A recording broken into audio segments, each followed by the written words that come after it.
And that brings us to the next chapter for hernias. Let me tell you a little general thing and then we'll read the vignettes. Our standard approach to a patient who has a hernia is to recommend that it be electively repaired, because we don't want that hernia to get the patient in trouble. There are some exceptions though, and part of what I'm going to review deals with the exceptions. Let me read the first vignette. A 9-month-old baby girl is brought in because she has an umbilical hernia. The defect is 1 cm in diameter and the contents are freely reducible. In this age group and this particular location, umbilical, not anywhere else, we don't intervene because the belly button is still evolving after birth, and it's possible that one of these will close by itself. Now, once you have passed the age of 2, it isn't going to happen anymore, okay? So if you're told the little baby is 9 months old, you don't intervene yet. If she's 2.5 years old, you have it repaired. Now, vignette 68 exemplifies our more common approach to a hernia. An 18-year-old man has a routine physical examination as part of his college registration. And the examination reveals that he has a right inguinal hernia. The external inguinal ring is about 2.5 cm in diameter, and a hernial bulge can be easily seen and felt going down into his scrotum when he's asked to strain. He's completely asymptomatic. He was not even aware of the presence of a hernia. Well, you recommend to this young man, have it electively repaired. When the time is convenient for you, have an operation and have that hernia repaired, because you could get into complications with hernia.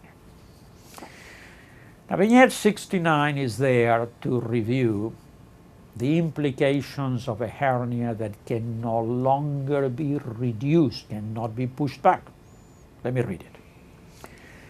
A 72-year-old farmer is forced by his insurance company to have a physical examination to be issued a life insurance policy.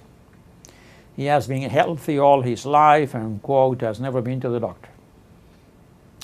At the examination, it is found that he has a large left inguinal hernia that reaches down into the scrotum.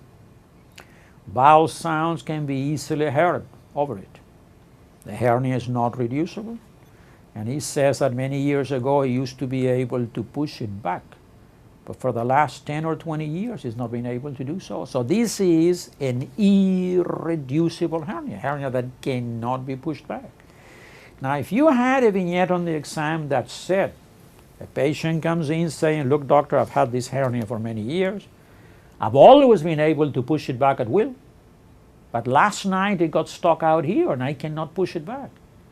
You take that patient to the operating room right away, because a newly developed state where a hernia is irreducible concerns you, that a loop of bowel may be caught there, and the next thing that's going to happen is strangulation of that bowel. And so you repair that right away. But here you have a patient that says, look, for 20 years he's been caught there. You know he hasn't had dead bowel there for 20 years. You still want to repair it, because this man has used an awful lot of good luck, and he may get into trouble. But you cannot say this is an emergency. It's got to be done immediately. It could be done next week or next month when it's convenient for the patient.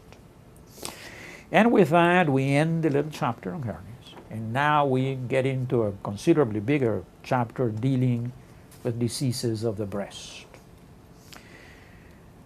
There is a picture before we do that shows you a hernia of the umbilical area, in case you hadn't seen one, and it's obvious that you see the bulge in there.